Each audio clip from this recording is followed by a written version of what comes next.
Thank you, Mr. Speaker. I also rise to support this report by the Committee of Budget and Appropriations, led by Honorable Dean Dinyoro. And I've picked a few issues, Mr. Speaker, on the issues that this supplementary is focused on.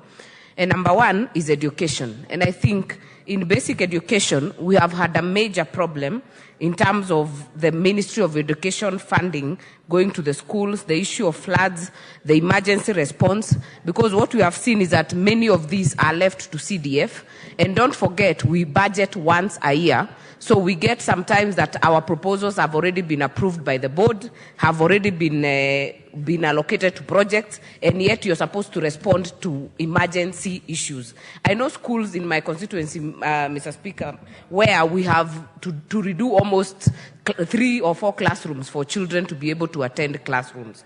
I've seen toilets that have sunk, and we have tried so much with CDF to do it, but it is not sufficient. It is about time that this is done properly from the ground, and I think the most important people in this process, not just the education officers, but also the NGAO, the national government officers on the ground, from the assistant chiefs, from the wazee wa nyumba kumi, from the chiefs, so that this information is actually budgeted for and money is spread across the country and not just in one region.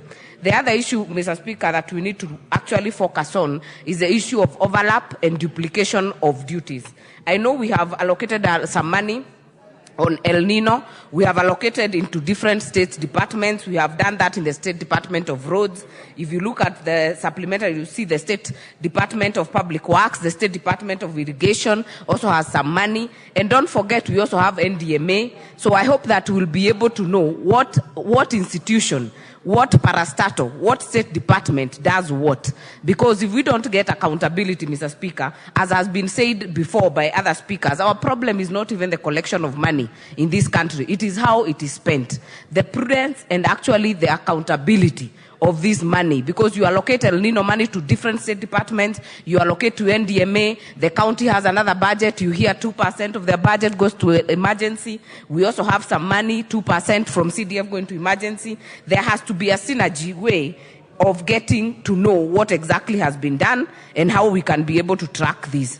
But more important, Mr. Speaker, the issue of the oversight and overlap of mandate, especially even in Parliament, Mr. Speaker. I don't see the reason why even the CSs in this country will have to scramble to go to the Senate in the morning and come to the National Assembly in the evening, because it was meant to actually increase accountability, Mr. Speaker. You see the Senate focused on the issues that are supposed to be for this House, Mr. Speaker, and yet the counties are struggling with accountability issues. I think we'll have to get to a point, Mr. Speaker, where we are actually clear that the governors should be the ones actually appearing before the Senate and answering the issues of accountability, so that we have the cabinet secretaries appearing before this House. Otherwise, this overlap will keep being a circus, and you'll get a CS even called in a committee in this House, and they'll say they appeared to the Senate on the same issue, Mr. Speaker.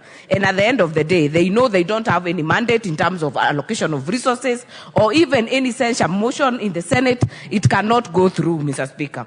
Mr. Speaker, the issue of health, I think we still have a long way to go, and I've seen some of the issues being addressed through this supplementary. I'm hoping through the main budget that many of the issues, especially on the referral hospitals, will be dealt with in terms of the budget, because the idea of having referral hospitals, Mr. Speaker, is that we only take the very major diseases to the referral hospitals. If the health centers and the dispensaries were to be working, and that is what the county government should be focused on, ensure that the dispensaries are working so that the issues of immunization of children is taken to the dispensaries. The issue of antiretroviral ARVs, Mr. Speaker, is taken to the dispensary.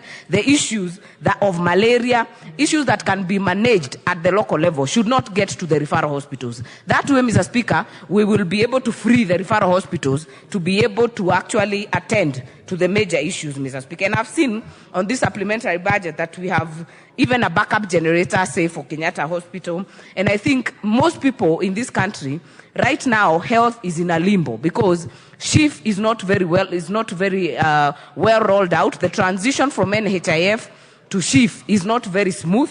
So we are having very many fundraisers. I don't think there is any member of this parliament who's not having a fundraiser every weekend for a sick person, for a hospital bill, for a body that is held in a mortuary. So we need to get this transition done very well so that we are able to actually ensure that SHIF is working. The issue of Linda Mama, Mr. Speaker, you find that we still have a long way, because Linda Mama was supposed to actually take care of prenatal, the birth, and prenatal, Mr. Speaker.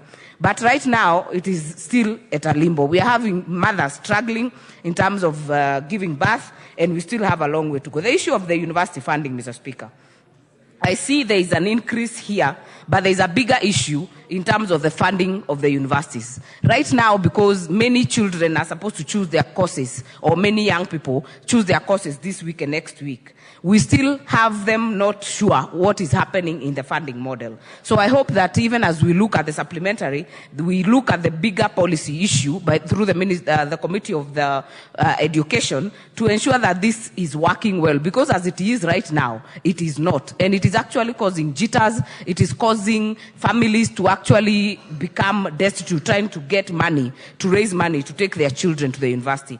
There is much to say, Mr. Speaker, but I see we also have time constraints, so I'll leave it at that, and I support. Thank you. The member for Kiambaa. Thank you, Honorable Speaker, for giving me this opportunity to support this bill, the supplementary budget. And Mr. Speaker, I also want to congratulate Budget and Appropriation Committee and our chair, led by Honorable Ndende Nyoro, because, we really worked very hard to make sure that this budget and this supplementary has been up to date. Mr. Speaker, there are issues that we were able to address in regards to the supplementary, and where we made it sure that we have appropriated money to make sure that certain ministries have been able to get some budget allocations